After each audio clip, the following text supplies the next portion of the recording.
খবর মোটর সৈনিকেরা, আশা করি সবাই ভালোই আছেন। তো চাই না বাংলাদেশের কোনো খেলা নিয়ে আর কথা বলতে, তারপরে একটু বলতেছি। আমার ছোটো মাথায় অত সব বুঝিও না, বা খেলা সম্পর্কে কতটুকু জানি তাও জানি না। ওই টুকটাক হালকা টালকা আর কি খেলা দেখি, টুকটাক অল্প অল্প বুঝি আর কি। সেই মাথা থেকে একটা প্রশ্ন মাথার ভিতরে ঘুরপাক খায়। আমি দোষ ধরতেছি না, কারণ ওই যে আমি অনেক খেলা বুঝি না, এই জন্য দোষ ধরতেছি না, বাট একটা প্রশ্ন আমার মাথার ভিতরে ঘুরপাক খাইতেছে। তো আগে আমি সেদিন 9 তারিখের খেলাটা আপনাদেরকে একটু দেখাই এখানে গুগল থেকে। এখানে 9 তারিখের খেলাটা দেখেন যে লাস্টের দিকে সমিত সোম আমাদের গোল দিছে হচ্ছে 9 মিনিট আর 90 মিনিট প্লাস যে অতিরিক্ত একটা সময় 9 মিনিট দিছে, ওই 90 মিনিটের পর যে 9 মিনিট মানে 99 মিনিটের সময় গোল দিছে। তো আর দেখেন হংকংয়ের যেই লাস্ট গোলটা ওইটা হয়েছে 90 মিনিট প্লাস 11, মানে 11 মিনিটের সময়। 90 মিনিটের পর যখন 11 মিনিট আরও লস টাইম যেটা দেওয়া হয়েছে, ওইখানে 11 মিনিটের সময়। তো ওই দিন হয়তো আমি যেই ডিভাইস থেকে বা আমি যেখান থেকে খেলা দেখছি ওইখান থেকে সমস্যা না, সবাই মনে হয় দেখছেন যে ওই দিন লস টাইম কত মিনিট দিছিল। ওই দিন লস টাইম দিছে 9 মিনিট। তার মানে কি 99 মিনিট যখন হয় তখন খেলাটা শেষ হওয়ার কথা।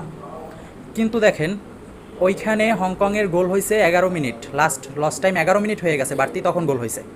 মানে কি 101 মিনিট, 2 মিনিট ওভার হয়ে গেছে। 11 মিনিট আরও অনেক বেশি সেকেন্ড ছিল ওই টাইমে, ওই সময় গোল দিছে। তো এটা কতটুকু যৌক্তিক জানি না আমি। তারপর এই প্রশ্নটাই আমার মাথায় ঘুরপাক খাচ্ছে শুধু আর কি। তো এই গোলটা দিছে। আর আজকের ম্যাচে কী হয়েছে যেটা একটু দেখাই। আজকের ম্যাচে তো এখানে দেখা যাচ্ছে না যদিও, তারপরও খেলা যারা যারা দেখছেন বৈশা টিভির সামনে, মোবাইলের সামনে, যেভাবেই একজন এক একভাবেই খেলা দেখছেন আর কি, ওইখানের খেলায় আজকে দেখছেন যে আজকে লস টাইম দিছে 6 মিনিট।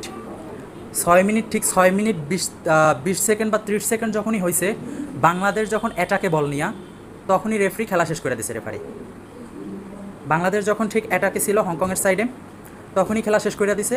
6 মিনিট 30 সেকেন্ড হওয়ার সাথে সাথে খেলাটা শেষ। কিন্তু ভাই ওই দিন কেন এরকমের হইলো? ওই দিন 9 মিনিট হওয়ার পরে, এক্সট্রা যে 9 মিনিট দিছে, ওই এক্সট্রা 9 মিনিট হওয়ার পরে লস টাইম, তখনই তো খেলা শেষ হওয়ার কথা ছিল।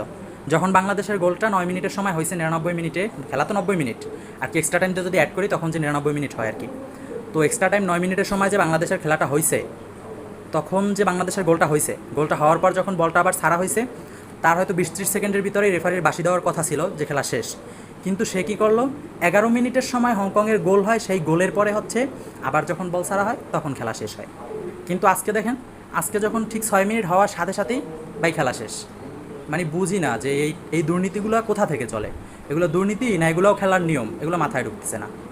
যারা ভালো অভিজ্ঞ একটু বুঝাই যায় আর কি। ধন্যবাদ সবাই।